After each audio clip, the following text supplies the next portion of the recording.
لکھنے والے لکھتے رہتے ہیں، لیکن سمجھ تب آتی ہے جب وہ خود پہ، اب کسی کو بھوک کی کتنی بھی بتاتے رہے، اسے 2 دن بھوکا رکھو، کوئی کتاب پڑھانے کی ضرورت ہی نہیں۔ ایک وقت کا کھانا نہ دو تو اسے شام تک، صبح کا کھانا نہ دو شام تک سمجھ آ جائے گی بھوک کیا ہوتی۔ ایک کیفیت ہے نا، جب وہ کیفیت وارد ہوتی ہے تو پتہ چلتا ہے کہ یہ کیا ہوتی ہے۔ تو یہ رشتہ تصوف سلوک کا جو ہے، یہ نبی کریم صلی اللہ علیہ وسلم کے قلب اطہر کے ساتھ قلبی رشتہ ہے، جسے بھی ایمان نصیب ہوتا ہے تو ایمان بھی، کلمہ طیبہ نصیب ہونا بھی سلوک و تصوف کا حصہ ہے اور ابتدا ہے۔ اور ایمان کا تعلق، اس بندے کے دل کا تعلق قلب اطہر سے بن جاتا ہے، خواہ وہ کتنی باریک کتنی ہلکی سی تار ہو، لیکن ایک نور کی تار قلب اطہر پیغمبر صلی اللہ علیہ وسلم سے اس کے دل تک پہنچ جاتی ہے، اسی کو ایمان کہتے ہیں۔ بظاہر تو کلمہ زبانی اس نے پڑھا، اس کے دل نے تصدیق کی، یہ جب دل تصدیق کرتا ہے تو اسی بات کی تصدیق کرتا ہے جب اس کا اپنا رشتہ استوار ہوتا ہے۔ اب وہ بندہ نیکی کرتا ہے، اطاعت کرتا ہے، تو اس جو تار تھی یا جو تعلق تھا وہ مضبوط ہوتا جاتا ہے، بڑھتا جاتا ہے۔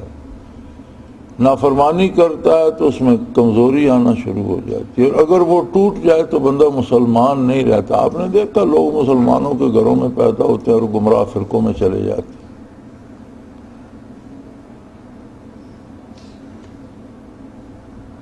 اس کا سبب یہی ہوتا ہے کہ وہ رشتہ ٹوٹ جاتا ہے، وہ کوئی بھی گمراہ فرقہ انہیں اچک لیتا ہے۔ اب اس میں یہ بڑا اللہ کریم کا بہت بڑا انعام ہے کہ کوئی ایسی ہستی مل جائے جس کے قلب میں تار نہیں، دریا ہوں، سمندر ہوں، اور وہ بانٹ بھی رہی ہو، اور ہمت پہ بات ہو کہ بندہ جتنا دامن پھیلائے، جتنا سمیٹ سکے سمیٹ لے۔ تو یہ تاریخ اسلام میں بھی تبع تابعین کے بعد بہت شاذ رہا ہے۔ لوگوں نے زندگیاں اس میں خرچ کی، سفر کیے، تلاش کیے ایسے لوگ، اور بعض لوگ ایسے بھی دنیا سے چلے گئے جو زندگی بھر تلاش کرتے رہے، انہیں کوئی بندہ ملا نہیں۔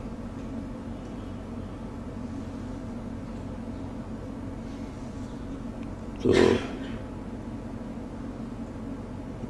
عجیب بات ہے کہ ہم تو تلاش میں نہیں نکلے تھے، ہمیں تو شیخ نے بتایا کہ میرے پاس یہ دولت ہے، آ جاؤ تم بھی لے۔ عجیب بات ہے، بس اللہ کریم کا ایسا منظور تھا۔ تو اگر یہ سعادت نصیب ہوئی ہے اور الحمدللہ، تو پھر 2 باتوں پہ متوجہ رہیے۔ ایک تو ساتھیوں کو مطالعہ کی عادت نہیں ہے، مطالعہ بہت ضروری ہے۔ آپ نے دیکھا کہ جتنے اخبار، رسالے، جرائد چھپتے ہیں ان میں مضمون کم اور اشتہار زیادہ ہوتے ہیں، اس لیے کہ مضامین سے اور رسالے کی فروخت سے اشاعت میں کچھ نہیں ملتا، سارا پیسہ تو اشتہارات سے ملتا ہے۔ ایک شعبہ ہوتا ہے رسالوں کی مینجمنٹ میں، اشتہار حاصل کرنے کا اور چھاپنے کا، الگ سے ایک پوری مینجمنٹ ہوتی ہے۔ سارے رسالے اسی پہ زندہ رہتے ہیں۔ المرشد میں تو کوئی اشتہار نہیں ہوتا، کوئی 1-2 ساتھی وہ بھی سادہ سا اشتہار ہو برکت کے لیے دے دیتے ہیں، ورنہ کوئی اشتہار نہیں ہوتا، نہ کسی صابن کا، نہ تیل کا، نہ چائے کا، نہ سگریٹ کا، نہ کوئی اچھا نہ برا، نہ کپڑے والوں کا، نہ جوتے والوں کا، کوئی بھی نہیں ہوتا، چونکہ مقصد پیسے کمانا نہیں ہے، مقصد پیغام پہنچانا ہے۔ تو ہم سمجھتے ہیں کہ جتنا اشتہار چھپے گا اتنا کوئی چند لفظ اور چھپ جائیں جو لوگوں کے کام کے ہوں۔ اب اگر احباب برکات بھی لینا چاہتے ہیں اور پڑھنے کا تکلف المرشد کا بھی نہیں کرتے. یہ کیسی عجیب بات ہے. اکثر لوگ جو حلقہ ذکر میں نہیں ہے وہ المرشد پڑھتے ہیں. اسی طرح ٹیلی ویژن والوں نے قرآن کی تفسیر شروع کر دی، وہ 2 سال تک چلاتے رہے. میں نہیں سمجھتا کہ جماعت کے زیادہ ساتھیوں نے اسے بالالتزام دیکھا ہو. دیکھتے تو ہمیں بھی پتہ چلتا، سب سے ملاقات ہوتی ہے، کبھی کسی نے ذکر نہیں کیا، کوئی. اور کچھ بیشتر خواتین میں سے سننے کو ملا کہ یہ ہم پروگرام دیکھتے ہیں. آپ نے بہت کم توجہ کی. 2 سال تک چلتا رہا. حالانکہ بڑا مزیدار پروگرام ہوتا تھا کہ آپ اپنا قرآن مجید ترجمے والا لے لیں، آپ کو پتہ ہے کہ آج فلاں سبق 2-3 آیتیں ہوں گی، ادھر سے بھی ترجمہ دیکھ لیں، اس کی تفسیر سن لیں. بہت مزے کی بات تھی. تو کم از کم 19-20 سپارے تو نشر ہوئے. پھر انہوں نے روک دیا کسی وجہ سے. اب سنا پھر کہہ رہے تھے پھر شروع کریں گے. یعنی آپ مطالعہ بھی نہ کریں، کتابیں بھی نہ پڑھیں، المرشد بھی نہ پڑھیں، بات بھی نہ سنیں، تو کیسے بات بنے گی؟ ذکر کے لیے ویسے وقت نہیں ملتا. اب اجتماع میں آپ تشریف لاتے ہیں، جو بندہ 2 دن 3 دن رہتا ہے وہ جا کے ہفتہ ریسٹ کرتا ہے اور مٹھیاں بھرواتا رہتا ہے، مر گیا تھک گیا. تو ہم جو ساری عمر یہاں بیٹھے ہم بھی تو انسان ہی ہیں. اجتماع ہو یا نہ ہو، ہمارے معمولات تو وہی ہیں صبح سے رات تک. تو اور کسی کام میں آپ روز دفتر جاتے ہیں اس میں نہیں تھکتے، آپ روز ہل چلاتے ہیں اس میں نہیں تھکتے، آپ روز دکان پہ جاتے ہیں اس میں نہیں تھکتے، آپ روز کارخانے میں جاتے ہیں اس میں نہیں تھکتے. 2 دن ذکر کے لیے آ جاتے ہیں اس میں تھک جاتے ہیں. کوئی زمین پہ لیٹ نہیں سکتا، کوئی زمین پہ بیٹھ نہیں سکتا، کسی کے گھٹنے ٹیڑھے ہیں، کسی کا کچھ ہے. یار کچھ تو میں تو یہ سمجھتا ہوں کہ اللہ کریم ہمیں جو دے رہے ہیں زبردستی ہی دے رہے ہیں. ہم پہ ٹھونسا جا رہا ہے. اپنی طلب سے لینا، اپنی بھوک سے لینا وہ اور بات ہوتی ہے. تو بہرحال جو بھی ہے کوشش کیجئے دونوں پہلوؤں پر. مطالعے کی عادت ڈالیے، ضرور پڑھیے. المرشد کے 30-40 صفحے ہوتے ہیں اور 1 مہینے کے بعد آتا ہے. تو 1 ورق بھی روز پڑھیں تو مہینے میں ختم ہو جاتا ہے. بلکہ جو پڑھتے ہیں وہ تو دوسرے دن ختم کر کے بیٹھے ہوتے ہیں کہ جناب وہ ختم ہو گیا، فلاں مضمون سمجھ نہیں آیا، اسے پھر پڑھتے ہیں.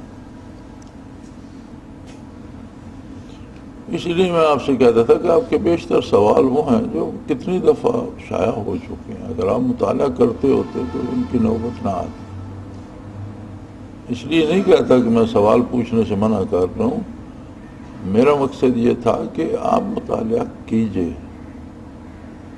سیرت نبوی علیہ صاحب الصلاۃ والسلام کے کتنے بے شمار لوگوں نے، گنا نہیں جا سکتا کہ کتنے لوگوں نے حضور نبی کریم صلی اللہ علیہ وسلم کی حیات طیبہ پر اور سیرت مبارک پر لکھنے کی سعادت حاصل کی، متقدمین سے لے کر آج تک بے شمار کتابیں ملتی ہیں. پڑھیں، مطالعہ کریں. ذکر و مجاہدے میں محنت کریں. کیفیات دل میں آئیں تو زیادہ سمجھ آتی ہے، اور ساتھ مطالعہ بھی ہو تو نور علی نور ہو جاتا ہے.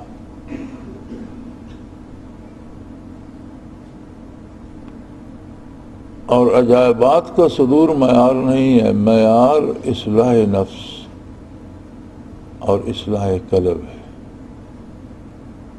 جتنا یقین پختہ ہو، جتنا اعتبار نصیب ہو اللہ کے رسول صلی اللہ علیہ وسلم پر،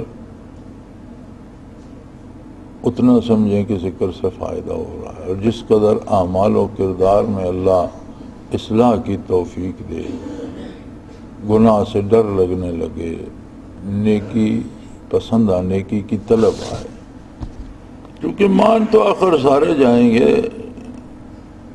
بات یہیں آ کے اٹک جائے گی کہ میدان حشر میں تو سارے کافر بھی کہیں گے کہ ہم نے جنت دوزخ بھی دیکھ لی، بار الہ تیری بارگاہ بھی دیکھ، اب ہمیں دنیا میں بھیج، دیکھ ہم کیسی عبادت کرتے ہیں کتنے۔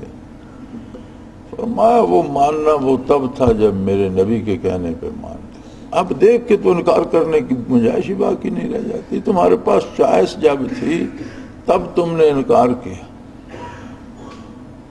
اب تمہارے پاس چوائس ہی کوئی نہیں تو اب مانو گے نہیں تو کیا کرو گے؟ اب ماننے کا کوئی فائدہ نہیں، اب جاؤ جہنم۔